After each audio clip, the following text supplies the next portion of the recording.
பத்திரிகையாளர் சந்திப்பில் மூத்த தலைவர் முன்னாள் மாநிலங்களுடைய ஆளுநராக இருந்த தமிழிசை சவுந்தரராஜன் அக்கா அவர்களும், பாரதிய ஜனதா கட்சியினுடைய மூத்த தலைவர் அண்ணன் சக்கரவர்த்தி அவர்கள், அண்ணன் விபி துரைசாமி அவர்கள், அண்ணன் கரு நாகராஜ் அவர்கள் உள்ளிட்ட நம்ம அண்ணன் வெங்கடேஷ் அவர்கள், அண்ணன் ஏஎன்எஸ் பிரசாத் அவர்கள், பாரதிய ஜனதா கட்சியினுடைய வழக்கறிஞர் பிரிவினுடைய தலைவராக இருக்கக்கூடிய அண்ணன் குமரகுரு அவர்கள், நம்முடைய மாவட்டத்தினுடைய இந்த பகுதியினுடைய தலைவர்கள் எல்லோரும் இருக்கின்றார்கள்.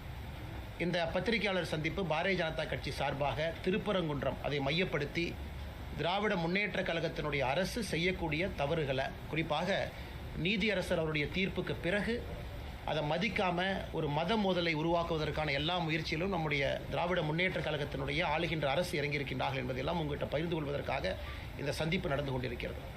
நண்பர்களே, கொஞ்சம் நாங்கள் டீட்டெயிலாக அதில் பேசணும்னு நினைக்கிறோம். ஏன்னா நேரடியாக அந்த மதுரை உயர்நீதிமன்றம் கொடுத்துருக்கக்கூடிய தீர்ப்பு, அதன் பிறகு கண்டெம்ப்ட் ஆஃப் கோர்ட்டு, அது உங்களுக்கு தெரியும். கொஞ்சம் பின்னாடி இருந்து ஆரம்பிக்கிறோம். இந்த இஷ்யூவை பொறுத்த வரைக்கும் 1862 இது ஒரு டாக்குமெண்டடாக இது ஒரு இஷ்யூவாக இருக்குது.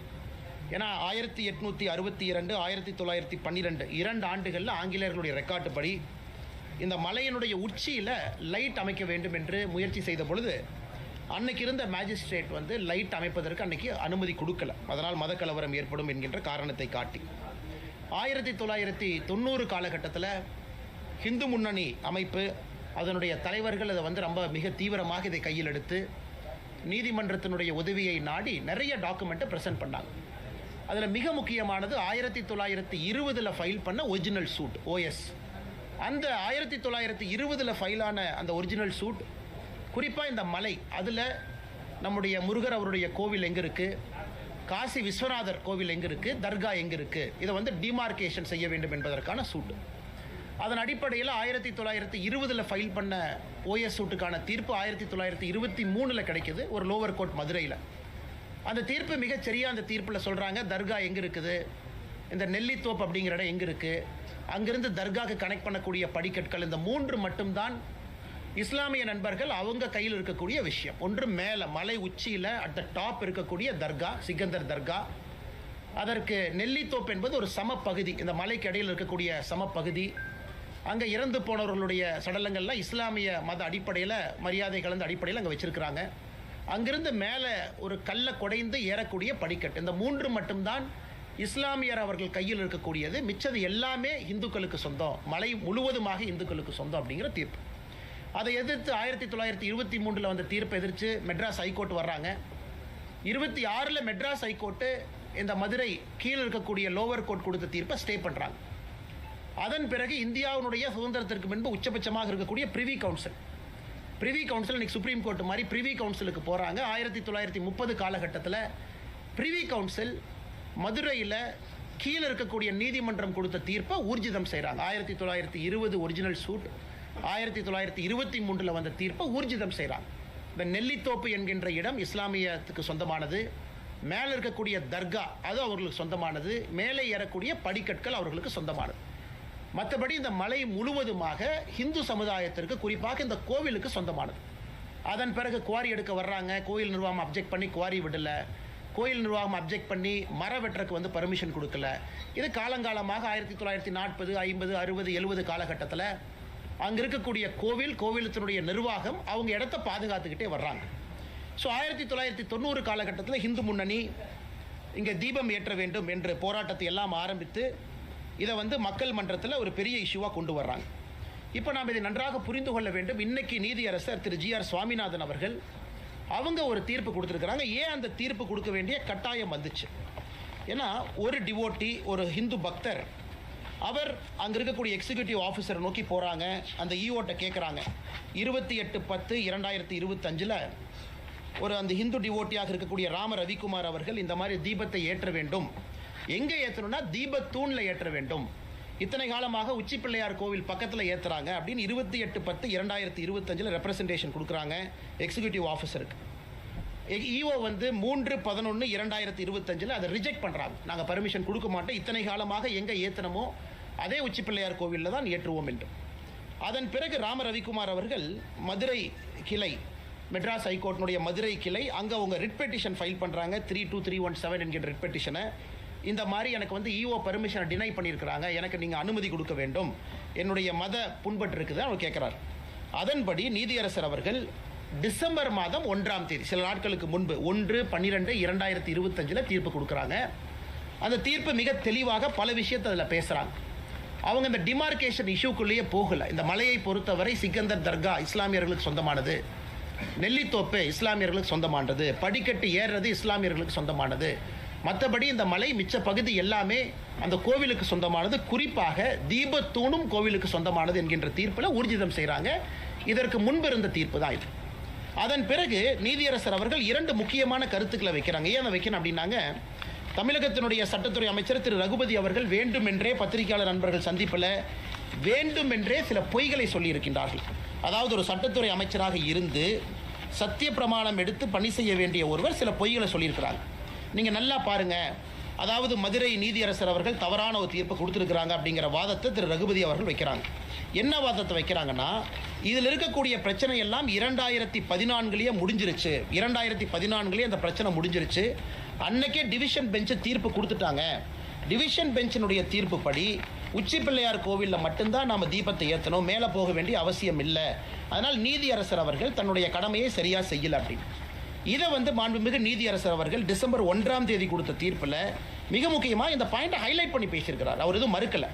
இந்த பாயிண்ட்டை ஹைலைட் பண்ணி பேசுகிறார். அதை மட்டும் ஆங்கிலத்தில் உங்களுக்கு படித்து காட்ட விரும்புகின்றோம். அதாவது 2014 போட்டிருக்கக்கூடிய ரிட் பெட்டிஷன் எதை ரகுபதி அவங்க கோட் பண்ணுறது, 2017 டிவிஷன் பெஞ்ச் ஆர்டர், இது இரண்டும் என்ன சொல்கிறாங்கன்னா, அதில் பெட்டிஷனர் என்ன கேட்குறாங்கன்னா, தீபத்தை மலையினுடைய உச்சபட்சமான உச்சியில் ஏற்ற வேண்டும் என்று கேட்கின்றாங்க. So the petitioner wanted the deepam to be lit at the hilltop. He further argued that lighting the lamp near Moksha Deepam is not in consonance with the scripture. The learned judge rightly rejected the request. அவர் 2014 தீர்ப்பை சரின்னு தான் சொல்றார். This was because the title over the hilltop has already been declared as vesting in the Muslim. மலையினுடைய உச்சி பகுதி top most part அது இஸ்லாமியர்களுக்கு சொந்தமானது என்கின்ற 1920 ஓஎஸ் தீர்ப்பை இருக்கு. A settled issue cannot be reopened அப்படிங்கிறார். நான் இந்த இஷ்யூவை திரும்ப ரீஓப்பன் பண்ணல. ஆனால் இன்னைக்கு பெட்டிஷனரை முன்னாடி என்ன கேட்குறாங்க, தீபத்தூணில் இதை ஏற்ற வேண்டும் என்று கேட்கின்றார்கள். தீபத்தூண் என்பது மலையினுடைய உச்சியில் இல்லை. 2014 தீர்ப்பு, 2017 தீர்ப்பு என்பது மலை உச்சியிலே தீபத்தை ஏற்ற வேண்டும் என்கின்ற தீர்ப்பு. அதற்கு மாண்புமிகு நீதியரசர் அவர்கள் அந்த காலகட்டத்தில் கொடுக்கல. அது சரியான காரணம் தான். ஏன்னா இந்த நீதியரசர் சொல்றது அது மிக முக்கியமாக தர்காக்கு சொந்தம்னு அது ஊர்ஜிதம் ஆயிடுச்சு. ஆனால் தீபத்தூண் என்பது மலையினுடைய உச்சியில் கிடையாது. யாருமே போய் தர்காக்கு பக்கத்தில் தீபத்தூணில் ஏற்ற வேண்டும் என்று சொல்லல. தர்காவிலிருந்து 50 மீட்டர் தூரத்தில் கொஞ்சம் கீழே இருக்கக்கூடிய தீபத்தூணில் ஏற்ற வேண்டும் என்பதுதான் இன்னைக்கு போட்டிருக்கக்கூடிய ரிட் பெட்டிஷனுடைய சாராம்சம். த mask is at the highest peak, the தீபத்தூன் is at the lowest peak. இரண்டுமே வேறு வேறு மலை உச்சியில் இருக்கு. அதனால் இதை ட்ரையல் ஜட்ஜு 1920 ரெகக்னைஸ் பண்ணிட்டாங்க. நான் இதை தவறாக பார்க்கல. அதனால் தீபத்தூணில் அவங்க கார்த்திகை தீபத்தை இந்த பெட்டிஷனர் கேட்டபடி ஏற்றுவதற்கு நான் அனுமதி கொடுக்கிறேன். இதை சட்டத்துறை அமைச்சர் அவர்கள் திருச்சி பத்திரிகை நண்பர்கள் முன்னாடி 2014 2017 ரிட் பெட்டிஷனை கோட் பண்ணுறாங்க. அதே தவறு. அதை முதல்ல இந்த பத்திரிகை மன்றத்தில் நாங்கள் தெரியப்படுத்த விரும்புகின்றோம். அதன் பிறகு சட்டத்துறை அமைச்சர் திரு ரகுபதி அவர்கள் இத்தோடு நிற்கல, மறுபடியும் ஒரு பொய்யை சொல்றார். என்ன பொய்யை சொல்றாருன்னா, 1996 ஒரு தீர்ப்பு எங்களுக்கு சாதகமாக வந்திருக்கு, 2014 தீர்ப்பும் எங்களுக்கு சாதகமாக வந்திருக்கு, 17 சாதகமாக வந்திருக்கு, 1996 சாதகமாக வந்திருக்கு. 1996 தீர்ப்பு என்பது அந்த ஆண்டுக்காக கேட்கப்பட்டது. அப்போ நீதியரசர் சொல்றாங்க, 1994 உச்சி பிள்ளையார் கோயில் ஏத்துங்கன்னு சொன்னேன், 95 ஏத்துங்கன்னு சொன்னேன், இப்போ நீங்கள் 96 கேட்குறீங்க, எனக்கு 3 நாள் மட்டும்தான் இருக்கு. அதனால் இந்த ஆண்டு நீங்கள் உச்சி பிள்ளையார் கோவிலில் ஏற்றுங்க. அதே நேரத்தில் தேவஸ்தானமோ வேறு யாரோ வேறு இடத்துல ஏற்ற வேண்டும் என்றால் அதுக்கு ப்ரொசீஜரும் கொடுக்குறாங்க. தர்காலிருந்து 15 மீட்டர் தள்ளி ஏற்றுங்க அப்படின்னு. ஸோ 1996 தீர்ப்பை பொறுத்தவரையும் குழப்பமில்லை, 2014 குழப்பமில்லை, 2017 குழப்பமில்லை. இந்த மூன்றும் வேறு வேறு விஷயத்தை எடுத்து இன்னைக்கு ரகுபதி அவர்கள் ஒரு பொய்யை சொல்லி பத்திரிகை நண்பர்கள்ட்ட இன்னைக்கு நீதியரசர் அவர்கள் தவறான தீர்ப்பை கொடுத்திருப்பதா சொல்றாங்க. இதை முதல்ல உங்களுக்கு கிளாரிஃபை பண்ணணும். அந்த மலையை பொறுத்தவரை தீபத்தூண் என்பது மலையினுடைய உச்சியில கிடையாது. மலையினுடைய உச்சியில தர்கா இருக்கு. அதை யாரும் கூட வேண்டும் என்று கேட்கல, அது வேறு. தீபத்தூண் என்பது அந்த 2 மலையில் இருக்கக்கூடிய அந்த சிறிய மலையினுடைய உச்சியில தீபத்தூண் இருக்கு, அதைத்தான் என்று கேட்டிருக்கின்றார்கள். அதற்கு நீதியரசர் அவர்கள் அனுமதி கொடுத்திருக்கிறாங்க. இதோட அவங்க நிக்கல. நீதியரசர் அவர்கள் அனுமதி கொடுத்தாங்க. எப்போ அனுமதி கொடுத்தாங்க? 1/12/2025 கொடுக்குறாங்க. ஸோ கார்த்திகை தீபம் 3ஆம் தேதி வருது. 2ஆம் தேதி கோவிலினுடைய ஈவோ ஒரு அப்பீல் போடுறார், ஒரு பேருக்கு ஒரு அப்பீல் போட்டு வைக்கிறார். இப்போ நியாயப்படி யாருக்காவது பிரச்சனை இருந்தால் தர்கா அவங்க அப்பீலுக்கு வந்திருக்கணும். இப்போ டிசம்பர் மாதம் 2ஆம் தேதி தர்கா அப்பீலுக்கு வர்றாங்கன்னா அது வேறு விஷயம். ஆனால் கோவில் சொத்தை பாதுகாக்க வேண்டிய ஈவோ அப்பீல் பண்ண வேண்டிய அவசியம் என்ன? அந்த கோவிலினுடைய எக்ஸிக்யூட்டிவ் ஆஃபீஸர் அந்த கோவிலினுடைய சொத்தை பாதுகாக்கணும்.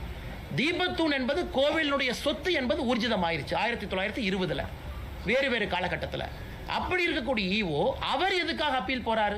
இந்த நீதியை எதிர்த்து அப்பீலும் சரியா ஃபைல் பண்ணல. இதுல இருந்து தெளிவாக தெரிகிறது, அந்த எக்ஸிக்யூட்டிவ் ஆஃபீஸரை திராவிட முன்னேற்ற கழகத்தினுடைய அரசு தூண்டி விட்டு எக்ஸிக்யூட்டிவ் ஆஃபீஸர் அப்பீல் போக வைக்கிறாங்க. தர்கா இன்னைக்கு வந்திருக்கிறாங்க, வஃப் போர்டும் தர்காவும் இன்னைக்கு வந்திருக்கிறாங்க, இதை எதிர்த்து அப்பீல் இன்னைக்கு வந்திருக்கிறாங்க. 2ஆம் தேதி ஈஓ அப்பீல் செய்ய வேண்டிய கட்டாயமே இல்லை. காரணம், ஈஓனுடைய முதல் கடமை கோவில் சொத்தையும் தீபத்தோனையும் ப்ரொடெக்ட் பண்ணும். அடுத்து 3ஆம் தேதி ஈஓ சொல்றாங்க, இல்ல நாங்க மலை உச்சியில் ஏற்ற மாட்டோம், தீபத்தூண் ஏற்ற மாட்டோம் என்று சொல்லுகின்றார். அதற்கு இந்த petitioner Rama Ravikumar contempt of court வர்றார். 5 மணிக்கு கண்டெம்ட் ஆஃப் கோர்ட் பெட்டிஷன் எடுக்கிறாங்க. கார்த்திகை தீபம் 6 மணிக்கு. அந்த பெட்டிஷன் வரும்போது தமிழ்நாடு அரசுடைய வழக்கறிஞர் சொல்றாங்க, இல்ல 6 மணி வரைக்கும் பொறுங்க, 5 மணிக்கு எடுக்கிறீங்க. நீதியரசர் அவர்கள் 5 மணிக்கு எடுத்த கண்டெம்ட் ஆஃப் கோர்ட்டை 6:05 வரைக்கும் தள்ளி வைக்கிறார். 6:05க்கும் தீபம் ஏற்றப்படவில்லை என்கின்ற ஒரே காரணத்தினால தான் நேரடியா பெட்டிஷனருக்கு சொல்றாங்க, நீங்க 10 பேரத்தோட மலை மேல ஏறலாம், உங்களுக்கு மதுரை உயர்நீதிமன்றத்தில் இருக்கக்கூடிய சிஐஎஸ்எஃப் பாதுகாப்பு இருக்கக்கூடிய சிஐஎஸ்எஃப் அதனுடைய கமாண்டன்ட் பாதுகாப்பு கொடுப்பாங்க. ஏன் சொல்றாங்க? 1ஆம் தேதி கொடுக்கப்பட்ட தீர்ப்பு நேரடியா கமிஷனருக்கு டைரக்ட் பண்றாங்க, போலீஸ் கமிஷனருக்கும் கலெக்டருக்கும். நீங்க இதை தீபத்தை ஏற்றுவதற்கு உறுதுணையா இருக்கணும். 1ஆம் தேதியும் கமிஷனர் நடவடிக்கை எடுக்கல, 2ஆம் தேதியும் கமிஷனர் நடவடிக்கை எடுக்கலைன்னா மாநில அரசினுடைய காவல்துறை அதிகாரிகள் தன்னுடைய கடமையை சரியா செய்யல. அந்த கடமையை செய்யாத காரணத்தினால தான் இது ஜுடிஷியல் ஓவர் ரீச் கிடையாது. திரு ஜி.ஆர். சாமிநாதன் அவர்கள் 3ஆம் தேதி 6:05 கொடுக்கக்கூடிய தீர்ப்புல கண்டெம்ட் ஆஃப் கோர்ட் பெட்டிஷன்ல மாநில அரசு கடமையை செய்யல, காவல்துறை கடமையை செய்யல, கலெக்டர் கடமையை செய்யல, அதனால் சிஐஎஸ்எஃப் நான் அனுப்புறேன், கமாண்டன்ட் நீங்க கூட போங்க, அந்த 10 பேர் தீபம் ஏற்றுவதற்கு அனுமதி கொடுக்க வேண்டும் என்று சொல்லுகின்றார். இதில் எதுவும் தவறாக இல்லை. இதை எதிர்த்து மறுபடியும் அங்க இருக்கக்கூடிய இரண்டு நீதிபதிகள் இருக்கக்கூடிய அமர்வு டிவிஷன் பெஞ்சுக்கு போறாங்க. எப்ப போறாங்க? அடுத்த நாள் அப்பீல் போறாங்க. இந்த பிரச்சனை எல்லாம் 3ஆம் தேதி இரவு நடக்குது. 4ஆம் தேதி காலையில் அப்பீலுக்கு போறாங்க. இந்த நீதியரசர் சிஐஎஸ்எஃப் விட்டது தப்பு, எப்படி அவங்க சிஐஎஸ்எஃப் அனுமதி கொடுக்கலாம், சட்டம் ஒழுங்கு என்பது மாநில அரசுடைய கட்டுப்பாட்டில் மட்டும்தான் இருக்கணும், எப்படி மத்திய அரசுக்கும் மாநில அரசுக்கும் கலவரத்தை ஏற்படுத்த முயற்சிக்கின்றார் என்று நீதியரசரின் மீது இவங்க பெட்டிஷனை போட்டிருக்கிறாங்க கோர்ட்ல. அதற்கு அந்த 2 நீதியரசர்கள் திரு ஜெயச்சந்திரன் அவர்கள் திரு கே ராமகிருஷ்ணன் அவர்கள் சொல்றாங்க, இதுல எந்த தவறும் கிடையாது. 1ஆம் தேதி மாநில அரசுக்கு சொன்னாங்க, 1ஆம் தேதி காவல்துறை கமிஷனருக்கு சொன்னாங்க, 1ஆம் தேதி கலெக்டருக்கு சொன்னாங்க, யாருமே வேலை செய்யல. அதன் பிறகுதான் நீதியரசர் அவர்கள் 3ஆம் தேதி 6 மணிக்கு தீபம் ஏற்றப்படவில்லை என்கின்ற காரணத்திற்காக இந்த நீதியை கொடுத்திருக்கிறாங்க. அதனால சிஐஎஸ்எஃப் அனுப்ப வேண்டும் என்று அவர் சொல்லியது எந்த விதத்திலும் தவறில்லை. இது மிக முக்கியமானது. 3ஆம் தேதி ராம ரவிக்குமார் அவர்கள் அங்க இருக்கக்கூடிய நம்முடைய பாரதிய ஜனதா கட்சியினுடைய தலைவர்கள்லாம் போறாங்க தீபம் ஏற்றுவதற்கு உறுதுணையாக. அன்னைக்கு கலெக்டர் என்ன சொல்றாங்கன்னா, கமிஷனர் என்ன சொல்றாங்க, கலெக்டர் 144 சிஆர்பிசி 163 பிஎன்எஸ்எஸ் அந்த சட்டத்தின்படி போட்டிருக்கிறாங்க, அதனால் நீங்க யாருமே போகக்கூடாது அப்படின்னு காட்டுறாங்க. அதற்கு மரியாதை கொடுத்து சிஐஎஸ்எஃப் முன்னாடி போகல, அதற்கு மரியாதை கொடுத்து ராம ரவிக்குமார் உட்பட பெட்டிஷனர் யாரும் முன்னாடி போகல. 144 போட்டிருக்காங்க. இந்த 2 டிவிஷன் பெஞ்சில் நீதியரசர் அவர்கள் 4ஆம் தேதி 144 சிஆர்பிசி 163 பிஎன்எஸ்எஸ் போட்ட ஃபைலை வாங்கி படிக்கிறாங்க. அந்த ஃபைலில் என்ன இருக்குன்னு. அந்த ஃபைலில் இவங்க போட்ட 144 சிஆர்பிசியே ஒரு ஃப்ராட் என்பது ஊர்ஜிதமாயிருக்கு. ஏன்னா நீதியரசர் அவங்க கேட்குறாங்க, 144 சிஆர்பிசி எப்போ போட்டீங்க? 3ஆம் தேதி 6:05க்கு திரு சாமிநாதன் அவர்கள் சிஐஎஸ்எஃப் படையோடு மேலே செல்லலாம் என்று 6:05க்கு தீர்ப்பு கொடுக்குறாங்க. நீங்கள் 144 எப்போ போட்டீங்க? அதில் அந்த நீதியரசர் சொல்றாங்க, the file contains loose sheet of papers containing past history of dispute. The order has been promulgated with effect from 6 p.m. on 3/12. அதில் சொல்றாரு, thus it is very obvious section 163 BNSS order is passed prior to the judicial order or the records are manipulated after this court calls for a original file. தவறு மீது மறுபடியும் ஒரு தவறு பண்றாங்க. அதாவது 6 மணியிலிருந்து 144 சிஆர்பிசி 163 பிஎன்எஸ்எஸ் போடுறேன்னு 6 மணியிலிருந்து அந்த ஃபைல் இருக்கு. அப்போ அந்த ஆர்டர் அவங்க 4 மணிக்கு போட்டிருக்கிறாங்க, ஆர்டரை 3 மணிக்கு போட்டிருக்கிறாங்க, ஆர்டர் 2 மணிக்கு போட்டிருக்காங்க, ஃபைலில் இல்லை. ஆனால் நிச்சயமாக நீதியரசர் தீர்ப்பு கொடுத்த பிறகு போடப்படவில்லை.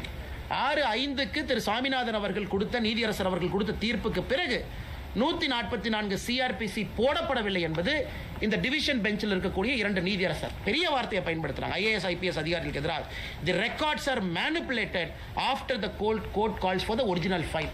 கோர்ட்டில் வந்து ஒரிஜினல் ஃபைல் கொடுங்க என்று சொல்லிய பிறகு இந்த டாக்குமெண்ட்டை மேனிபுலேட் பண்ணி அரசு கொடுத்துருக்கிறாங்க. மறுபடியும் தவறு. அதன் பிறகு 4ஆம் தேதி நேற்று நம்முடைய பாரதிய ஜனதா கட்சியினுடைய மாநில தலைவர் திரு நயினார் நாகேந்திரன் அவர்கள், நம்முடைய மூத்த தலைவர் அண்ணன் ஹெச் ராஜாஜி அவர்கள் அவங்க மறுபடியும் போறாங்க.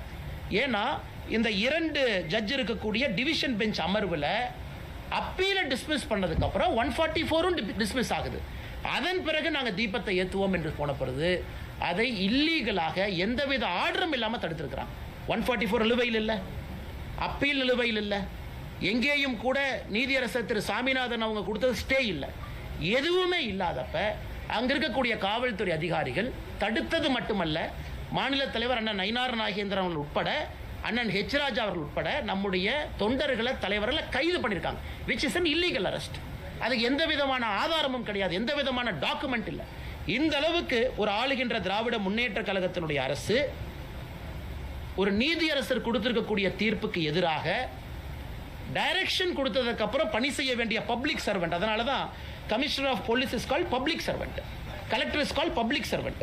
பப்ளிக்கு சர்வெண்டாக இருக்கக்கூடிய 2 உயர் அதிகாரிகள் அவங்க அதை தடுத்து, அதன் பிறகு 4ஆம் தேதி நேற்று நடந்த கைது என்பது முழுவதும் இல்லீகல் கைதாக இதை மாற்றி 2 மதத்திற்கு இடையில மோதல் போக்கை கடைபிடித்திருக்கின்றார்கள். இது இன்னும் ஆச்சரியமா நீங்க பாத்தீங்கன்னா, திரு நீதியரசர் சுவாமிநாதன் அவங்க தீர்ப்புல இன்னும் பின்னாடி போறார். 2005 RDO ஆபீஸில் நடந்த பீஸ் கமிட்டி மீட்டிங் நடந்தது. அந்த பீஸ் கமிட்டி மீட்டிங்ல 2 நபர்களும் பங்கேற்றாங்க. அதாவது டிசம்பர் 1ஆம் தேதி 2005 RDO ஆபீஸில் திருப்பரங்குன்றம் கார்த்திகை தீபம் ஏற்றுவது சம்பந்தமாக சாயந்தரம் 6 மணிக்கு 13-12 நடக்குது. அதில் வந்து இஸ்லாமிய நண்பர்களும் இந்து சகோதரர்களும் பங்கேற்கிறாங்க. அதில் எங்களுக்கு தர்காலிருந்து 15 மீட்டர் தள்ளி நீங்கள் தீபத்தை ஏற்றிக்கொள்ளலாம் என்று இஸ்லாமிய நண்பர்கள் கையெழுத்து போட்ட டாக்குமெண்ட் இதில் இருக்கு.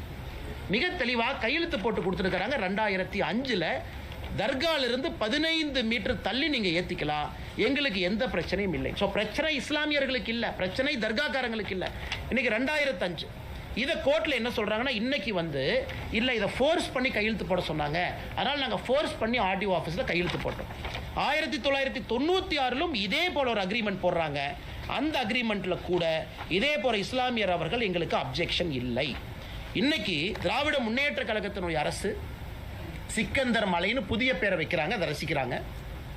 சிக்கந்தர் மலைக்கு இவங்க பேரை வச்சுக்கிட்டு ராமநாதபுரத்தினுடைய MP மேலே போய் சிக்கன் பிரியாணி சாப்பிட்றாரு, அதை ரசிக்கிறாங்க. நெல்லித்தோப்புக்கு போய் நாங்கள் ஆடு வெட்டுவோம், கோழி வெட்டுவோம்னு சொல்கிறாங்க, அதை ரசிக்கிறாங்க. அதை எதிர்த்து எங்கேயுமே மாநில அரசு போகலை. அதை எதிர்த்து டிவோட்டிஸ் போனாங்க. அதை எதிர்த்து இந்து மதத்தை நம்பிக்கையாக வழிபடக்கூடிய டிவோட்டி போகிறாங்க. எப்போங்க? அக்டோபர் 2025, 1 மாதத்துக்கு முன்னாடி அவங்க போய் கோர்ட்டில் ஆர்டர் வாங்குறாங்க, நெல்லித்தோப்பில் ஆடு கோழி வெட்டக்கூடாது. இன்னைக்கு இவ்வளவு ஆர்வமாக தர்காக்காரங்க செய்கிற வேலையெல்லாம் கோவிலினுடைய எக்ஸிக்யூட்டிவ் ஆஃபீஸர் பண்ணுறாரு இன்னைக்கு. ஆனால் அன்னைக்கு நெல்லித்தோப்பில் போய் ஆடு வெட்டலாம், கோழி வெட்டலாம், இவ அப்ஜெக்ட் பண்ணல, தமிழ்நாடு அரசு அப்ஜெக்ட் பண்ணல. சிக்கந்தர் மலைன்னு பேர் சொல்கிறாங்க, தமிழ்நாடு அரசு அப்ஜெக்ட் பண்ணல. அந்த MP 100 பேர்த்து கூட்டு போய் சாப்பிட்றாரு, அப்ஜெக்ட் பண்ணல. அன்னைக்கு எங்கேயுமே அப்ஜெக்ட் பண்ணாதவங்க அன்னைக்கு அந்த நீதியரசருடைய தீர்ப்பும் கூட அதையும் குறிப்பிட்டிருக்கிறார். மாநில அரசு அப்ஜெக்டே பண்ணல, 2 இந்து பக்தாதிகள் அப்ஜெக்ட் பண்ணதுக்காக இந்த தீர்ப்பு கிடைச்சிருக்கு. அப்படி இருக்கும் பொழுது ஒருதலை பட்சமாக தமிழகத்தில் இந்து மதத்தை நம்பக்கூடிய பக்தர்களுக்கு எதிராக மிக முக்கியமாக அப்பீஸ்மெண்ட் பாலிடிக்ஸினுடைய உச்சபட்சமான ஒரு அரசியலை திராவிட முன்னேற்ற கழகத்தினுடைய அரசு செய்கிறாங்க. என் கையில் இருக்கக்கூடிய லிஸ்ட் பார்த்தீங்கன்னா, தமிழகத்தில் எங்கேயெல்லாம் இந்து கோவிலை இடிச்சாங்க, திராவிட முன்னேற்ற கழகம் ஆட்சிக்கு வந்த பிறகு இந்து கோயிலை இடிச்சது. இதில் நிறையா கோவை மாநகர் முத்தானம்மன் கோயிலிருந்து, வேத விநாயகர் டெம்பிள் மின்ட் ரோடு சென்னையிலிருந்து, சூலூர் வாசுதேவர் டெம்பிளிலிருந்து, தஞ்சாவூர் குபேர விநாயகர் டெம்பிளிலிருந்து, கீழவாசல் பகுதி ஆதி மாரியம்மன் கோவிலிருந்து, அரியலூர் மாவட்டம் சனீஸ்வரன் பகவான் கோயில் மேட்டுப்பாளையம், திருவள்ளூர், பெரம்பூர், அது இருக்குதுங்க, லிஸ்ட் இருக்குது. 161 தாண்டிட்டாங்க. அதில் சில ரெக்கார்டை பார்த்தீங்கன்னா கோர்ட்டு சொன்னாங்க இடித்தோம். கோர்ட் எப்போ சொன்னாங்க? சாயந்தரம் தீர்ப்பு கொடுத்தாங்க. எப்போ இடிச்சிங்க? அடுத்த நாள் காலையில் 2 மணிக்கு. அப்போ கோர்ட்டு வேணுமா? அதாவது சில ஹிந்து கோவிலை இடிக்கும் பொழுது கோர்ட்டு சொன்னாங்க நாங்கள் இடித்தோம். அதுக்கு சில order by Madras high court citing encroachment, Madurai corporation high court direction, night கொடுத்தாங்கன்னா காலையில் 2 மணிக்கு இடிச்சாங்க. அன்னைக்கு கோர்ட்டு வேணும். ஏன்னா ஒரு கோவிலை இடின்னு கோர்ட்டு தீர்ப்பு கொடுத்ததுக்கப்புறம் காலையில் 2 மணிக்கு இடிச்சாங்க. ஆனால் இன்னைக்கு அதே கோர்ட்டு திருப்பரங்குன்றம் மலையின் மீது தீபத்தூண்ல தீபத்தை ஏத்துங்கன்னு கோர்ட் சொல்லும் பொழுது இவர்களுக்கு கோர்ட் வேண்டாம். கிட்டத்தட்ட 161 கோயில்ல பல இடத்துக்கு சோர்ஸே இல்லை, ஆர்டரே இல்லை. எந்த ஆர்டர் பேசிஸ்ல அவங்க இடிச்சாங்க? கோர்ட் ஆர்டரே இல்லை. அப்படி இருக்கும் பொழுது எத்தனை சர்ச்சை, எத்தனை மாஸ்கை இல்லீகலா அவங்க இடிச்சிருக்கிறாங்க. திராவிட முன்னேற்ற கழகம் ஆட்சிக்கு வந்த பிறகு 2021 மே 6ஆம் தேதியிலிருந்து தமிழகத்தில் இல்லீகலாக இருக்கக்கூடிய ஒரு சர்ச் என்கரோச்மெண்ட், மக்களுடைய பயன்படுத்தக்கூடிய அல்ல புறம்போக்கு நிலம்னு பல கொடுத்துருக்குறாங்க. ஒன்று இடிச்சாங்களா? கிடையாது.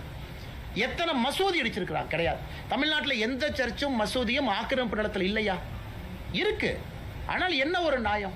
எல்லா இதையும் இடிக்காதீங்க, எல்லாருக்கும் அவங்கவுங்க பகுதியில் வழிபாட்டு உரிமையை கொடுங்க, அதைத்தான் நாம கேட்கிறோம். அல்லது ஒருதலை பட்சமாக 161 கோயிலுக்கு மேலே இடிச்சிட்டு இன்னைக்கு உயர்நீதிமன்றம் ஒரு தீர்ப்பு கொடுத்த பிறகு அதை பின்பற்ற மாட்டோம் என்று சொல்லி மிகப்பெரிய சட்ட பிரச்சனை உருவாக்கி இன்னைக்கு பார்லிமெண்ட்ல போய் பேசுறாங்க. பார்லிமெண்ட்ல பேச வேண்டிய நிலைமை என்னங்க? பார்லிமெண்ட்ல இவர்கள் போய் இந்தியாவினுடைய மத நல்லிணக்கத்தை கெடுத்துட்டேன்னு இவங்க பேசணும், அரசியலமைப்பு சட்டத்தை தூக்கி போட்டு விட்டேன் என்று பேசணும், ஒரு கோர்ட்டு கொடுத்த ஆர்டரை ஃபாலோ பண்ணலின்னு தான் பார்லிமெண்ட்ல பேசணும். பார்லிமெண்ட்ல போய் என்ன பேசுறாங்க? திராவிட முன்னேற்ற கழகத்தினுடைய எம்பிக்கள், காங்கிரஸினுடைய எம்பிக்கள், விசிகாவுடைய எம்பிக்கள் என்ன பேசுறாங்க இன்னைக்கு? அதாவது தமிழகத்தில் இந்து மதவாத சக்திகள் தமிழகத்தில் ஜாதி கலவரத்தை, மத கலவரத்தை உருவாக்குறாங்க. இது எப்படி இந்து மதவாத சக்தி ஆகும்? கோர்ட்டுக்கு போய் கோர்ட்ல வெயிட் பண்ணி கோர்ட்டு ஒரு தீர்ப்பு கொடுத்த பிறகு முறையாக போய் அன்னைக்கு 144 சிஆர்பிசி போட்டிருக்கின்றோம் என்று தவறாக சொல்லியும் கூட அதையும் பின்பற்றி பெட்டிஷனர் திரும்ப வர்றாங்க. நேற்று எந்த ஆர்டருமே இல்லாத நாளில் இல்லீகலா இத்தனை பேர்த்தை கைது செய்துவிட்டு இன்னைக்கு சம்பந்தமே இல்லாம பாராளுமன்றத்தில் போய் இவர்கள் நாடகம் ஆடி கொண்டிருக்கின்றார்கள். இதை இந்த பத்திரிகையாளர் சந்திப்பு மூலமாக தமிழக மக்களுக்கு எடுத்து சொல்லணும். எந்த அளவுக்கு அவங்க ஃப்ராடு பண்ணியிருக்கிறாங்க, எந்த அளவுக்கு பொய்ய சொல்லியிருக்கிறாங்க, எந்த அளவுக்கு ஒருதலை பட்சமாக நடந்திருக்கின்றார்கள், எந்த அளவுக்கு இதே கோயில் ஆடு வெட்டு கோழி வெட்டுன்னு சொன்னும் பொழுது பேசாமல் இருந்தவங்க இன்னைக்கு தீபத்தூண்ல தீபத்தை ஏற்று என்று சொல்லிய பிறகு இந்த டிராமா பண்றாங்க.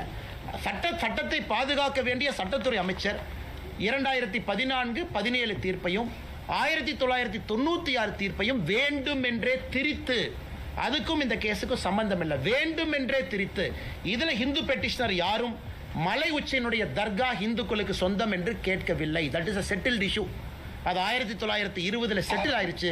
மலையினுடைய உச்சி தர்கா என்பது இஸ்லாமியர்களுக்கு சொந்தம், நெல்லித்தோப்பு இந்துக்களுக்கு சொந்தம் என்று எங்கேயும் கேட்கல, அதையும் செட்டில்டு இஷ்யூ, அது இஸ்லாமியர்களுக்கு சொந்தம். மேலே ஏற படிக்கட்டு இந்துக்களுக்கு சொந்தம் என்று கேட்கவில்லை, அதுவும் சொந்தம். ஆனால் மலை உச்சியில் இல்லாமல் கீழே இருக்கக்கூடிய தீபத்தூணில் நாங்கள் கார்த்திகை தீபத்தன்று இதை ஏற்ற வேண்டும் என்று ஏற்ற போகிறவங்களை 2 நாட்களாக அலக்கழித்து மதுரை மாநகரத்தையே அல்லோலப்படுத்தி அவ்வளவு காவல்துறையை அனுப்பி மக்களுடைய இயல்பு வாழ்க்கையெல்லாம் கேள்விக்குறிக்கு ஆக்கிவிட்டு முதலமைச்சர் அன்னைக்கு காலையில் ட்வீட் போடுறார். மதுரைக்கு என்ன தேவை? வளர்ச்சி அரசியலா ஆர் டேஷ் அரசியலா? நான் கேட்கின்றேன், இது ஒரு முதலமைச்சர் போடுற ட்வீட்டா? இது யாரோ சின்ன பசங்க போட்டால் ஏற்றுக்கலாம். மதுரைக்கு என்ன அரசியல் தேவை? வளர்ச்சி அரசியலா ஆர் டேஷ் அரசியலா? அந்த டேஷ்ங்கிறது என்ன?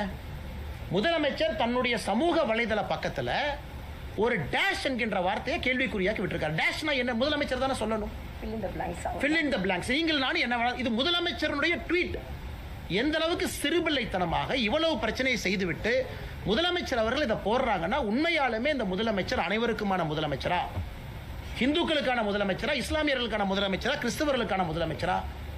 ஒரு நீதி நிலைப்பாடு ஒரு சட்டமன்றத்தில் ஒரு நீதிமன்றத்தில் சொல்லும் பொழுது முதல் கடமையாக செய்ய வேண்டிய பொறுப்பு சீஃப் மினிஸ்டருக்கு இருக்கு. அதையும் பின்பற்றல. சிஎஸ்எஃப் தமிழ்நாட்டில் அனுப்ப வேண்டிய நிலைமைக்கு தள்ளப்பட்டிருக்கிறோம். இது சம்பந்தமாக நேற்று தமிழக பாரதிய ஜனதா கட்சி சார்பாக நம்முடைய மாநில தலைவர் திரு நயினார் நாகேந்திரன் சார்பாக நம்முடைய உள்துறை அமைச்சர் அமித்ஷாஜி அவர்களுக்கு சம்பந்தமாக பிரீஃப் பண்ணியிருக்கிறோம். என்ன நடக்குது, என்ன பிரச்சனை இங்கே இருக்கு, இவங்க எந்த அளவுக்கு தவறான ஒரு விஷயத்தை செஞ்சிருக்கிறாங்க, எந்த அளவுக்கு நீதிமன்ற அவமதிப்பில் இன்வால்வ் ஆயிருக்கிறாங்க. சிஎஸ்எஃப் அன்னைக்கு ஒருவேளை நான் போறேன்னு சொல்லியிருந்தா மாநில அரசனுடைய காவல்துறைக்கும் சிஎஸ்எஃப்க்கும் கைகலப்பு வந்து இந்திய அளவில் மிகப்பெரிய தலைகுடிவாக நம்ம மாநிலத்துக்கு ஏற்பட்டிருக்கும். அவங்க பின்னாடி போயிட்டாங்க. சரி 144 இருக்கா, நாங்கள் மதிக்கிறோம், பின்னாடி போயிட்டாங்க, அதனால் பிரச்சனை இல்லை. ஆனால் இன்னைக்கு நீதியரசர் சொல்லியிருக்காங்க அந்த 144 ஃப்ராடு. இவ்வளவு தவறுகளை செய்யவிட்டு இன்னைக்கு சுப்ரீம் கோர்ட்டில் ஃபைல் பண்ணியிருக்கிறாங்க. பாருங்க, அபிஷேக் மனு சிங்கிவி அவங்க, விகாஸ் சேகல் அவங்க, இங்க ஒருத்தருக்கு ஃபீஸ் என்னங்க? 20 லட்சம், 30 லட்சம், 40 லட்சம் சிட்டிங் ஃபீ. இன்னைக்கு மதுரை அமர்வு நீதிமன்றத்திற்கு ஒரு பெரிய சீனியர் சுப்ரீம் கோர்ட் லாயர் வந்திருக்கிறாங்க. அங்கே அபிஷேக் மனு சிங்கிவி இவ்வளவு கேலி கூத்தாக்கிவிட்டு மறுபடியும் உச்சநீதிமன்றத்துக்கு போவோம், மறுபடியும் முதல்ல இருந்து ஆரம்பிப்போம். அதனால தான் இதை பாரதிய ஜனதா கட்சி நாங்கள் அனைவரும் வன்மையாக கண்டிக்கின்றோம். எங்களுடைய மாநில தலைவரிலிருந்து ஆரம்பித்து கட்சியினுடைய கடைக்கோடி தொண்டன் வரை திருப்பரங்குன்றத்தில் தீபத்தூணில் ஏற்றக்கூடிய தீபத்திற்காக உயிரை கொடுத்து பாரதிய ஜனதா கட்சியினுடைய மாநில தலைவரிலிருந்து தொண்டர் வரை நாங்கள் நிற்போம். அதில் எந்த மாற்று கருத்தும் இல்லை. இன்னைக்கு மதுரை அமர்வு நீதிமன்றத்தில் திரு GR சுவாமிநாதன் அவர்கள் இந்த கேஸை செவ்வாய்க்கிழமைக்கு தள்ளி வச்சிருக்கிறார். இன்னைக்கு மறுபடியும் கண்டெம்ட்டுக்கு கண்டெம்ட், அதுக்கு ஒரு கண்டெம்ட். இது இந்தியாவில் எங்கேயும் பார்க்க மாட்டோம்.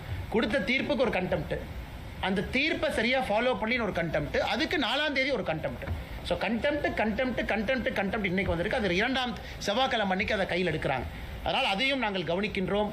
உச்சநீதிமன்றத்தில் இன்னைக்கு அட்மிட் பண்ணியிருக்கிறாங்க. அதே நேரத்தில் தலைமை நீதிபதி CJI அவங்க என்ன சொல்லியிருக்கிறாங்க, இது அவசரமாக எடுக்க வேண்டிய வழக்கு கிடையாது, அவசரமான இன்னைக்கு நம்பர் போட்டு எடுக்க மாட்டேன், நீங்கள் ரெஜிஸ்ட்ரியில் கொடுங்க, வழக்கமாக வர்றப்போ வரட்டும் என்று சொல்லியிருக்கின்றார்கள். அதனால் அதையும் பொறுத்திருந்து பார்ப்போம். நீதி நிலைநாட்டப்பட்டிருக்கிறது இங்கே நீதிமன்றத்தில். ஆனால் தரையில் மக்களாட்சி என்று சொல்லக்கூடிய ஜனநாயகத்தில் முதலமைச்சர் அதை கேள்விக்குறியாக்கி இவ்வளவு பேர்த்துக்கு பிரச்சனை உருவாக்கி லாட்டி சார்ஜ் மண்டை உடைந்து மாநிலத்தினுடைய இளைஞரணி தலைவர் தம்பி SG சூர்யாவிலிருந்து நிறைய மதுரை மாநகர் மாவட்டத்தினுடைய தலைவர் எல்லாருக்குமே பல இடத்துல காயம் பட்டிருக்கின்றார்கள். எதற்கு இதில் போல அநியாயம் பண்ணுறாங்க கேட்டால் எங்களுக்கு மதவாத சக்தி என்கின்ற பெயர். அதனால் தமிழிசை அக்கா எல்லாமே இங்கே இருக்கிறாங்க. இதை விவரமாக உங்களுக்கு சொல்லணும், உங்களுக்கு தெரிஞ்சிருக்கும், இருந்தும் சொல்லணும். 1920 96, 2014, 17, 2025 தீர்ப்பு, இது வந்திருக்கக்கூடிய அனைத்தும் சாமானிய மனிதன், நீங்கள் ஹிந்துவாருங்க, இஸ்லாமியராங்க, கிறிஸ்தவராங்க, சாமானிய மனிதன் இதை உத்து பார்த்தாங்கன்னா அவர்களுக்கு நியாயம் புரியும். யாருக்கும் எதிரானவங்க கிடையாது. தர்காவில் இஸ்லாமியர் போய் வழிபடட்டும், அப்பே இல்லை. நெல்லித்தோப்புக்கு அவங்க போட்டும், படியை பயன்படுத்தி மேலே ஏறட்டும், யாரும் அவர்களை தடுக்கவில்லை. ஹிந்துக்கள் கேட்பது கோவிலினுடைய எல்லை பகுதிக்குள்ள, கோவிலினுடைய கட்டுப்பாட்டில் இருக்கக்கூடிய தீபத்தூணில் நாங்கள் கார்த்திகை தீபத்தன்னைக்கு ஒரே ஒரு நாள் ஏற்றுறோம். அது பார்த்தீங்கன்னா பல இடத்துல சொல்லியிருக்கிறாங்க, ஒரு மலையின் மீது ஒரு தீபத்தை ஏன் ஏற்றுறோம்னா அதை பாற்ற வீட்டில் நம்ம ஏற்றுவோம். இந்த மலையின் உச்சியில் தீபம் ஏற்றுவதற்கான காரணம் என்னங்க, மலை பெரும்பாலும் அந்த பகுதியினுடைய ஒரு உயர்ந்த நிலையில் இருக்கும். எல்லோரும் அதை பார்க்கலாம், சுற்றி இருக்கக்கூடிய கிராமத்தில் பார்க்கலாம். ஒரு காலகட்டத்தில் வாட்சு டைமு யாருமே இல்லாத காலகட்டத்தில் எல்லாருமே கோபுரத்தை பார்ப்பாங்க. அங்கே தீபம் ஏற்றப்பட்ட பிறகு வீட்டில் விளக்கேற்றுவாங்க. இதுதான் நடைமுறை. இதை 100 ஆண்டு காலமாக இது வேறு வேறு காலகட்டத்தால் இது தவிர்க்கப்பட்டிருக்கிறது. இன்னைக்கு மறுபடியும் ஒரு வாய்ப்பு, நியாயமான முறையில் நீதிமன்றம் கொடுத்திருக்கக்கூடிய வாய்ப்பை திராவிட முன்னேற்ற கழகத்தினுடைய அரசு தட்டி பறிக்கிறாங்க. வன்மையாக கண்டிக்கின்றோம். ஆனால் நிச்சயமாக மத்திய அரசும் இதை கவனித்துக் கொண்டிருக்கின்றார்கள், உள்துறை அமைச்சரும் இதை கவனித்துக் கொண்டிருக்கின்றார்கள், நீதி அரசர்களும் கவனித்துக் கொண்டிருக்கின்றார்கள். அதனால் திராவிட முன்னேற்ற கழகத்தினுடைய கபட நாடகம் எத்தனை நாளைக்கு போகும் என்பதை பொறுத்திருந்து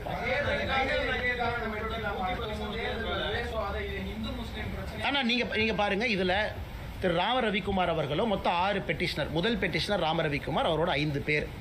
6 பெட்டிஷனருக்காகத்தான் நிறைய பேர் அதுவும் கேட்டீங்க, எதுக்கு 10 பேர் அனுப்பணும்?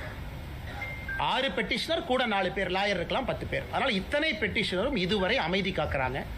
யாரும் இஸ்லாமிய சகோதரர்களுக்கு எதிராக ஒரு வார்த்தை தவறாக பேசலை.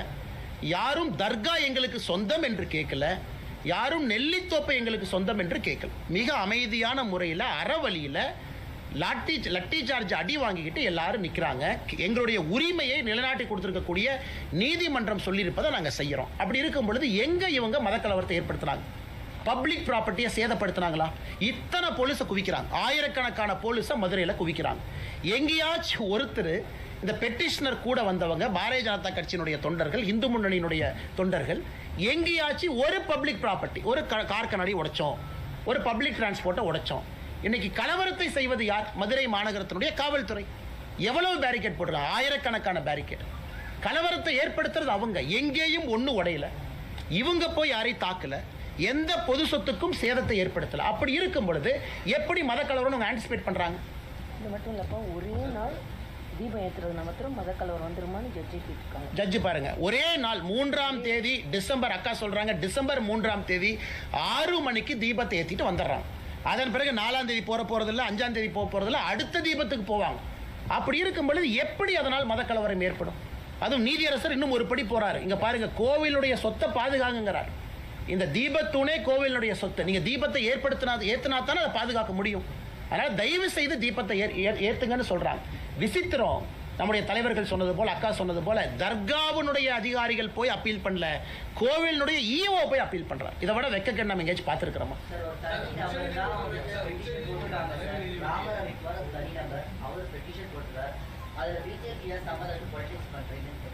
சார், இது ராம ரவிக்குமார் ஒரு பெட்டிஷன் போட்டிருக்கிறாங்க. மொத்தம் 5 பெட்டிஷனர் இருக்காங்க சார். மொத்தம் 6 பேருடைய பெட்டிஷனை தான் அந்த நீதியரசர் அவருடைய ரிட் பெட்டிஷனில் 6 பேர் தான் மொத்தமாக எடுத்துக்கிட்டாங்க. 5 பேர் வந்து ஏற்றணும், ஒருத்தர் ஏற்ற வேண்டாம், மொத்தம் 6 பேர்.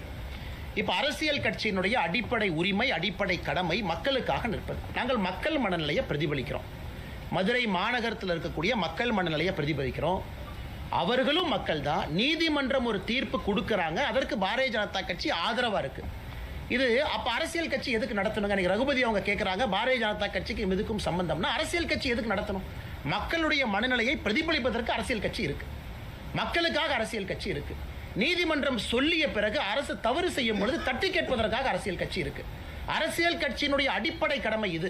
அதனால தான் திரும்ப சகோதரர் கேட்கிறேன், நீங்க ரகுபதி அண்ணகிட்ட கேட்கணும், யாராவது பாரதிய ஜனதா கட்சியினுடைய தொண்டனோ தலைவனோ பொது சொத்துக்கு சேதத்தை ஏற்படுத்தினோமா அப்படின்னு அவர் கேட்கிற கேள்வி கரெக்ட்.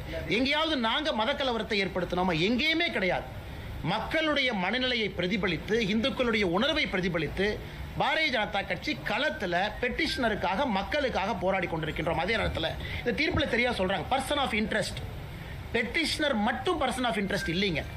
ஹிந்து மதத்தை நம்பக்கூடிய எல்லோருமே பர்சன் ஆஃப் இன்ட்ரெஸ்ட் தான். ராம ரவிக்குமார் மட்டுமா? இல்லை.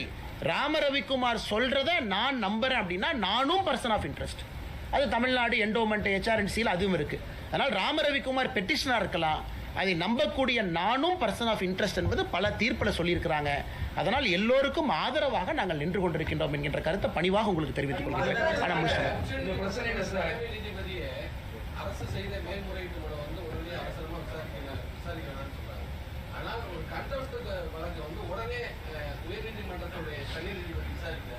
நீதிபதி விமர்சனம் பண்றாங்க. நீதிபதியுடைய ஜட்ஜ்மெண்ட் விமர்சனம் பண்ணி ஆர்ப்பாட்டம் பண்ணிருக்காங்க.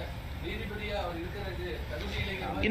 இன்னைக்கு நீதியரசர் அவர்கள் இன்று காலையில் உச்சநீதிமன்றம் போன்ற ஒரு நடவடிக்கை போது உயர்நீதிமன்ற தகுதியில் ஒரு உள்நோக்கத்தோடு செயல்படுறாங்க ஒரு குற்றச்சாட்டு. அண்ணா, இதில் உள்நோக்கம் என்கின்ற, அதனால தான் ரொம்ப டீட்டெயிலாக ஜட்ஜ்மெண்ட்டை பேசுகிறோம்.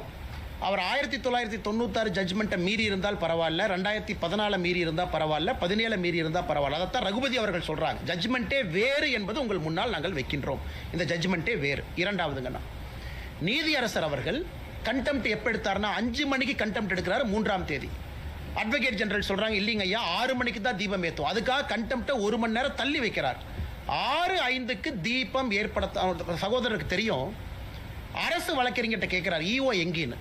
ஈஓ போனை சுவிட்ச் ஆஃப் பண்ணிட்டாருங்க ஐயா. நான் சொல்றது 3ஆம் தேதி 6:05க்கு நடந்த கண்டெம்ட்ல ஏற்பாடு செய்யல, பெட்டிஷனரை கூப்பிடல, 1ஆம் தேதி ஈஓ நடவடிக்கை எடுக்கல, 2ஆம் தேதி எடுக்கல, 3ஆம் தேதி கண்டெம்ட் ஆஃப் பெட்டிஷன் வரும்போது, கோர்ட் வரும்பொழுது அரசு வழக்கறிஞர்கிட்ட கேட்குறாங்க, ஈஓக்கு ஃபோனை போடுங்க. EO available இல்லைங்கிறாங்க.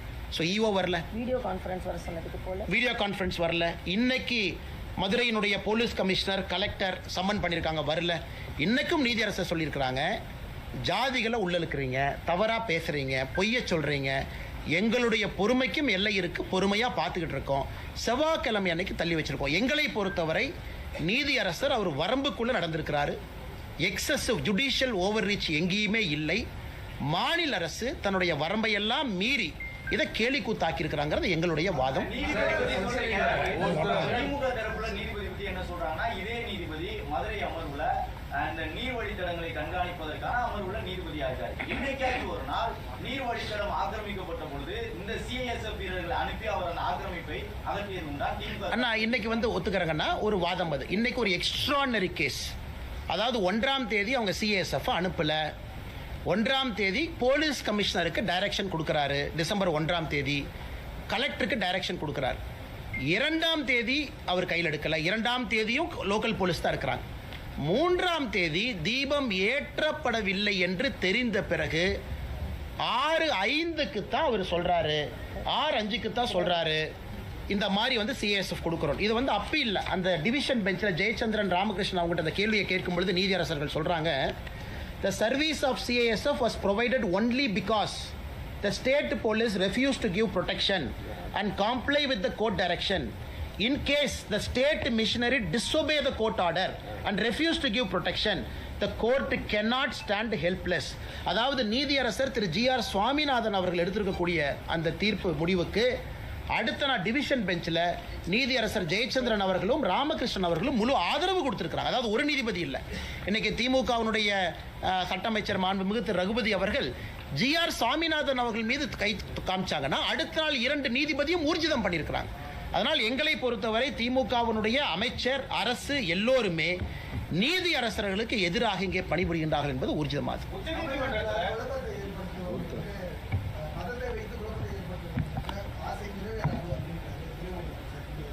துரைமுருகன் ஐயாக்கு இது தெரியுமா எனக்கு தெரியலீங்க. துணை முதலமைச்சர் திரு உதயநிதி ஸ்டாலின் அவர்களுக்கு எஸ்ஐஆர்னு என்னன்னே தெரியல. பத்திரிகை நண்பர்கள் எஸ்ஐஆர் கேட்டதுக்கு புது விளக்கம் கொடுக்கிறார். இந்தியாவில் யாருமே எஸ்ஐஆருக்கு ஒரு துணை முதலமைச்சராக இருக்கிறவருக்கு எஸ்ஐஆர் விளக்கமே தவறு. அதனால் உண்மையாலுமே அவருக்கு இந்த கோர்ட் இஷ்யூ தெரியுமா, ஜட்ஜ்மெண்ட் தெரியுமா, தெரிஞ்சுதான் பேசுறாரா அப்படிங்கிறது மாண்புமிகு துணை முதலமைச்சரின் மீது எங்களுடைய குற்றச்சாட்டு. இரண்டாவது, மாண்புமிகு துணை முதலமைச்சர் அவர்கள் இன்னைக்கு புரிஞ்சுக்கணும், இவர் 1ஆம் தேதி சொன்னாங்க, 2ஆம் தேதி சொன்னாங்க, 3ஆம் தேதி சொன்னாங்க. அன்னைக்கு துணை முதலமைச்சர் எங்க போனாரு? அதாவது அவர்கள் ஆட்சியில் இருக்கக்கூடிய காவல்துறைக்கு டைரக்ஷன் கொடுத்திருக்கிறாங்க. பின்பற்ற வேண்டியது துணை முதலமைச்சருடைய பொறுப்பு. எதுவுமே செய்யல. இன்னைக்கு இந்த மாதிரி மதக்கலவரத்தை ஏற்படுது. திரும்ப திரும்ப நாங்கள் சொல்றோங்கன்னா, மதக்கலவரம் என்பது பொது சொத்துக்கு தீ வச்சாங்களா? இஸ்லாமிய நண்பர்களை யாராவது இங்க தவறா பேசினாங்களா? இஸ்லாமிய நண்பர்களுடைய சொத்தாக இருக்கக்கூடிய தர்கா இந்துக்களுக்கு சொந்தம் என்று எங்கே சொன்னாங்களா? நெல்லித்தோப்பு கொடுங்கன்னு திரும்ப கேட்டாங்களா? எங்கேயுமே இல்லை. ஆனா இதே உதயநிதி ஸ்டாலின் அவர்கள் அந்த ஸ்கந்தர் மலையை சிக்கந்தர் மலை என்று சொல்லும் போது எங்க போனாரு? இதே உதயநிதி ஸ்டாலின் அவர்கள் ஆடு கோழி வெட்டுவோம் நெல்லித்தோப்பில் சொல்லும் போது எங்க போனாரு? இன்னைக்கு மட்டும் கிளம்பி வர்றாருன்னா உதயநிதி ஸ்டாலின் அவர்கள் எல்லோருக்குமான துணை முதலமைச்சரா இல்ல குறிப்பிட்ட சமுதாயத்திற்கான துணை முதலமைச்சராங்கிற கேள்வியை நாங்களும் கேட்போம்.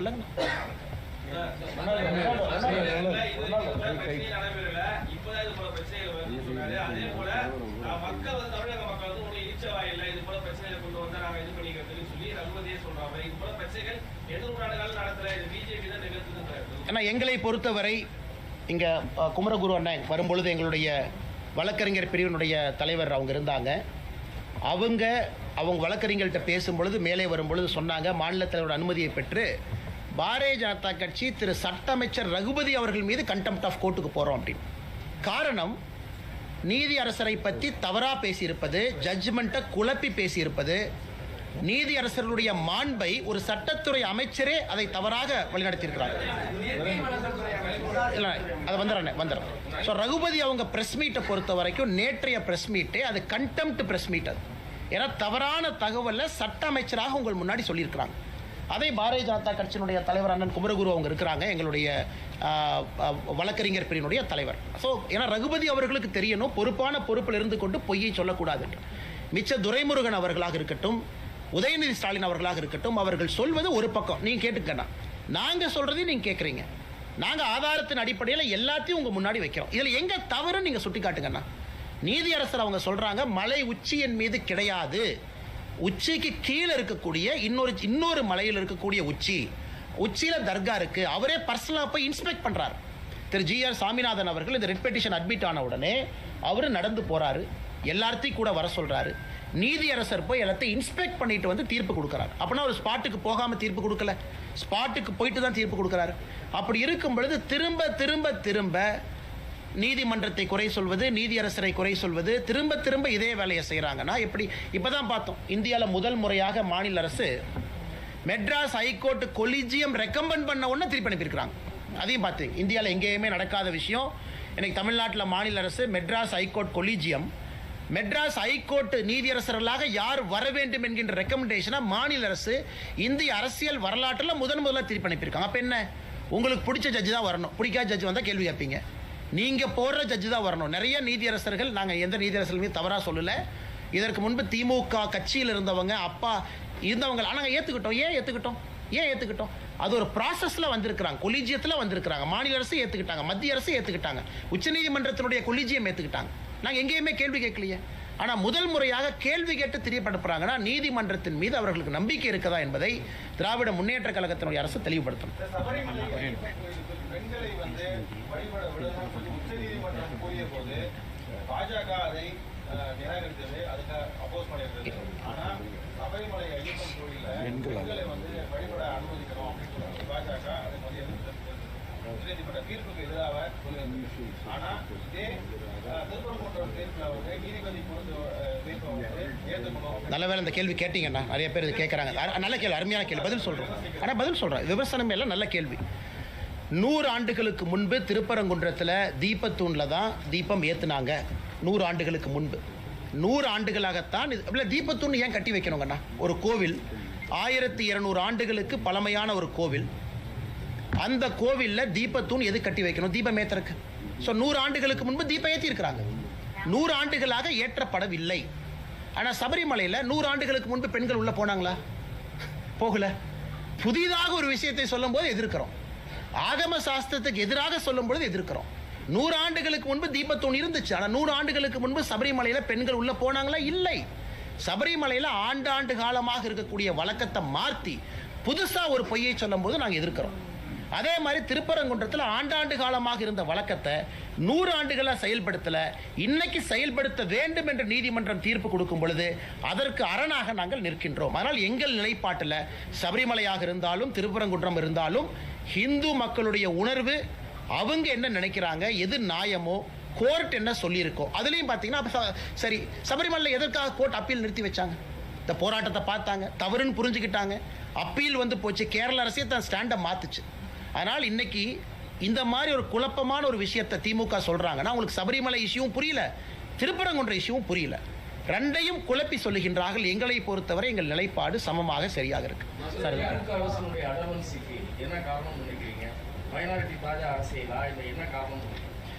சார், ஒரு மூத்த ஆசிரியர், நீங்கள் பத்திரிகையாளர், உங்களுக்கு தெரியும், எங்களை பொறுத்தவரை மிக தெளிவாக மைனாரிட்டி அப்பீஸ்மெண்ட் பாலிடிக்ஸ் தமிழ்நாட்டில் திராவிட முன்னேற்ற கழக அரசு வெட்கத்தை எல்லாம் விட்டு அடுத்த கடத்துக்கு போயிட்டாங்க.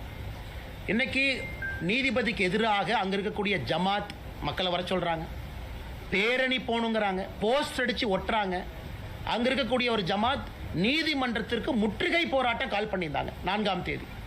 யாராச்சும் கைது பண்ணாங்களா? ஒரு நபரை கைது பண்ணியிருக்கிறாங்களா? சொன்னவங்களை கைது பண்ணியிருக்காங்களா? எதுவுமே கிடையாது. ஆனால் சோஷியல் மீடியாவில் போஸ்ட் போட்டால் கைது. இதுலேருந்து என்ன சொல்லுது?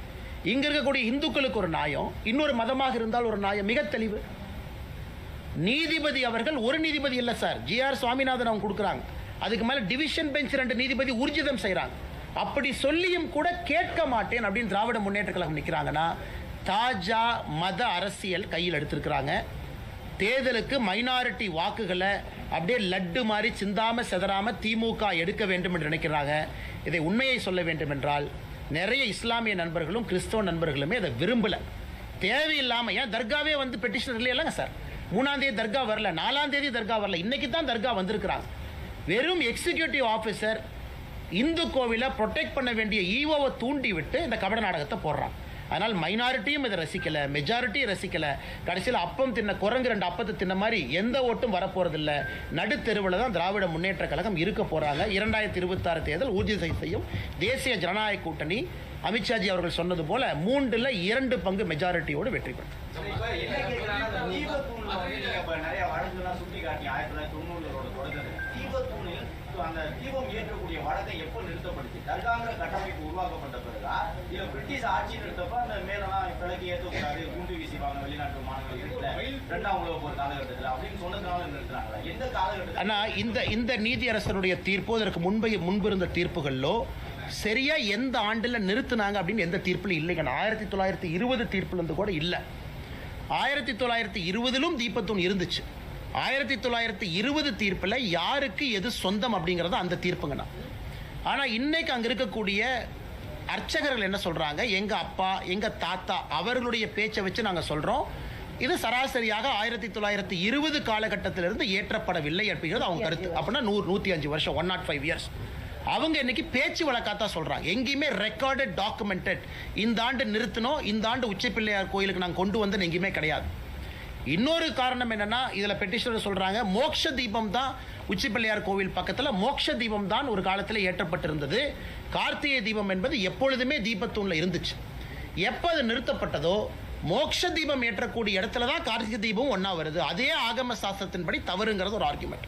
அதனால் இன்னைக்கு தீர்ப்பு ஹிஸ்டாரிக்கல் ரெக்கார்ட்ஸ் எல்லாம் பார்த்து இதற்கு முன்பு இருந்த நடைமுறையை திரும்ப கொண்டு வந்திருக்கிறாங்க. அதனால் இன்னைக்கு மாநில அரசு அவங்க கையில் ரெக்கார்ட் இருக்குது, அவங்க கையில் என்டோமெண்ட் ரெக்கார்ட் இருக்குது, அவங்க கையில் ஈஓ இருக்கிறாங்க.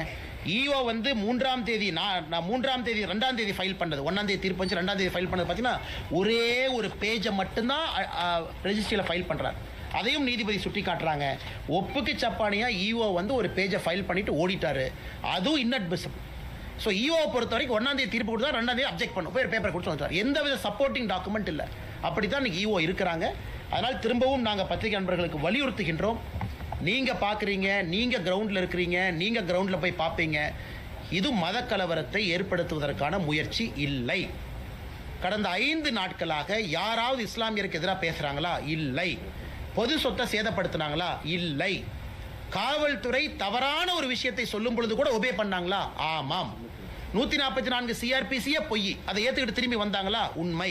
நேற்று மாநில தலைவர் நயினார் நாகேந்திரன் அண்ணன், ராஜா அண்ணன், நம்ம தொண்டர்களை கைது பண்ணுறதற்கு காவல்துறைக்கு அனுமதி இருக்கா? இல்லை. ஏன்னா நேற்று 144 இல்லை. இத்தனையும் பொறுத்து கொண்டிருக்கின்றோம். ஆனால் திமுக எங்களை பார்த்து நாங்கள் தவறு செய்கிறோன்னு சொல்கிறது எப்படி பொறுத்துக்க முடியுங்கண்ணா? முதலீட்டாளர் மாநாடு நடைபெறக்கூடிய நிலையில மதுரையுடைய மாண்பை குலைக்கிறதுக்கு சர்வதேச முதலீட்டாளர் மத்தியில் வந்து மதுரையுடைய தற்பெயரை எடுக்கிறதுக்கு தான் பாஜக இது மாதிரி. அண்ணே 1ஆம் தேதி தீர்ப்பு வந்துச்சு. 3ஆம் தேதி 6:05க்கு தீபத்தை விட்டுருந்தாங்கன்னா எல்லா ஃப்ளைட்டும் மதுரையில் இறங்கி இருக்கும், எல்லா இன்வெஸ்டரும் வந்திருப்பாங்க. யார் பிரச்சனை ஏற்படுத்தினது? 3ஆம் தேதி 6 மணிக்கு தீபத்தை ஏத்துங்கன்னு சொன்ன பிறகு நான் ஏற்ற மாட்டேன் என்று சொன்னவர் பிரச்சனையை உருவாக்குனாரா? இல்லை நீதிமன்றம் சொல்லி இருக்குன்னு வீதிக்கு வந்தவங்க பிரச்சனையை உருவாக்குனாங்களா? ஸோ எல்லோருக்குமே தெளிவாக தெரியும், நீதிமன்றம் சொன்னதை கேட்க மாட்டோம் என்று சொன்ன திராவிட முன்னேற்ற கழகம் தான் பிரச்சனை உருவாக்குனாங்க. அது மட்டும் இல்லைங்கண்ணா, திராவிட முன்னேற்ற கழகத்துக்கு மதுரை இன்வெஸ்டர் சமிட்டுக்கு யாரும் வரமாட்டோம் என்று சொல்லியிருப்பாங்க போல. அதனால் அதை திசை திருப்புவதற்காக அவங்களே இந்த பிரச்சனையை ஆரம்பிச்சிருக்கிறாங்க. அப்படி தான் நாங்கள் பார்க்குறோம். நீ முதலீட்டாளர் சமிட் நல்லா நடத்தணும்னு திமுக அரசு முடிவு பண்ணியிருந்தாங்கன்னா அவங்க இந்த பிரச்சனையை வளர விடுறாங்க. தீர்ப்பு வந்துச்சு, 3ஆம் தேதி தீபத்தை ஏத்துறதுக்கு போலீஸ் 2 பேர்த்த கூட அனுப்பிச்சிருப்பாங்களேனா, அதுவும் 10 பேர் மட்டும் வாங்கினா எதுக்கு அத்தனை பேர் போறாங்க? 10 பேர் தான் போறாங்க. இல்லப்பா பெட்டிஷனர் மட்டும் 6 பேர் வாங்கப்பான்னு கமிஷனர் சொல்லியிருந்தா 6 பேர் மட்டும் போக போறாங்க. அதுவும் சொல்லல. அதில் ஆச்சரியம் பாருங்க, ராம ரவிக்குமார் அவர்கள் கமிஷனர் சொல்றாங்க, ஐயா 144 போட்டீங்க, ஆனால் 144ல் 3 பேர் போறதுக்கு அனுமதி இருக்குல்ல. கமிஷனர் முழிக்கிறார், இதான புதுசா இருக்கேன், 3 பேர்த்தையும் விட மாட்டேன்னா தப்பு செஞ்சது யார்? 144ல் 3 பேர் போறதுக்கு அனுமதி இருக்குல்லண்ணா. பிலோ 4 4க்கு எக்ஸீட் ஆகக்கூடாது, 4 பேர். ஏன் அது 3 அனுமதிக்கல, 4 அனுமதிக்கல? 144 போட்ட பிறகு 163 BNSS 3 பேர் அனுமதிச்சிருக்கலாமே, 3 பேர் போய் தீபத்தை ஏற்றிட்டு வந்திருப்பாங்களே. அங்க இருக்கக்கூடிய 1000 பேரும் போக வேண்டும் என்று சொல்லலீங்கண்ணா. 3 பேர் போனாலும் எங்களுக்கு சம்மதம் தான். அதையும் விடாம என்னை கலவரத்தை ஏற்படுத்தி இருப்பது திராவிட முன்னேற்ற கழகத்தினுடைய அரசு. அதனால் இங்கே வந்திருக்கக்கூடிய எல்லா பத்திரிகை நண்பர்களுக்கு எங்களுடைய தாழ்மையான நன்றிகளை தெரிவித்துக் கொள்கின்றோம். எல்லாருமே பெரிய அளவில் வந்திருக்கிறீங்க. ஆனால் அந்த கேஸை நிற்காதுங்கண்ணா, அது இல்லீகல் கேஸுங்கண்ணா. அதனால தான் அவங்களுக்கே தெரியும், மாநில தலைவரை கைது பண்ணாங்க, கூட்டிகிட்டு போனாங்க, மண்டபத்தில் வச்சாங்க, என்ன பண்ணுறதுன்னு தெரியல, 10:30 மணிக்கு விட்டாங்க. ஏன்னா அவர்களுக்கே தெரியும் எந்த ஆதாரத்தின் அடிப்படையில் கைது பண்ணீங்க. 144 நிலுவையில் இருக்கா? இல்லை. ஒரு தேசிய கட்சியினுடைய மாநில தலைவர், அவருக்கு பொறுப்பு இருக்கு, போனாரு, எந்த ஆதாரத்தில் கைது பண்ணீங்க? என்ன அவர் வயலேட் பண்ணாரு? என்ன செக்ஷனை வயலேட் பண்ணாரு? எதுவுமே வயலேட் பண்ணல. பப்ளிக் ஆர்டருங்கிறது யார்? நீங்களே உருவாக்குறீங்க. பப்ளிக் ஆர்டரை தான் நாங்கள் ஃபாலோ பண்ணுறோம், நீதிமன்றத்தினுடைய தீர்ப்பு. அதனால் இது எல்லாமே உச்சநீதிமன்றத்தில் செவ்வாய்க்கிழமை மதுரை உயர்நீதிமன்ற கிளையில் அவருடைய முகத்திரை மறுபடியும் கிளியும். இப்பவும் நம்முடைய கட்சி தலைவர்கள் எல்லோரும் பொறுமையாக தான் இருக்கிறோம். செவ்வாய்க்கிழமை என்ன சொல்கிறாங்க, உச்சநீதிமன்றத்தில் என்ன சொல்கிறாங்க. அதனால் இதை புரிந்து கொள்ள வேண்டும். மத கலவரத்தை நாங்கள் உருவாக்கலை, திராவிட முன்னேற்ற கழகம் உருவாக்க முயற்சி பண்ணுறாங்க. நன்றிங்க. தேங்க்யூ. அண்ணே வா, அண்ணே ரொம்ப நேரம் பேசுவோம்.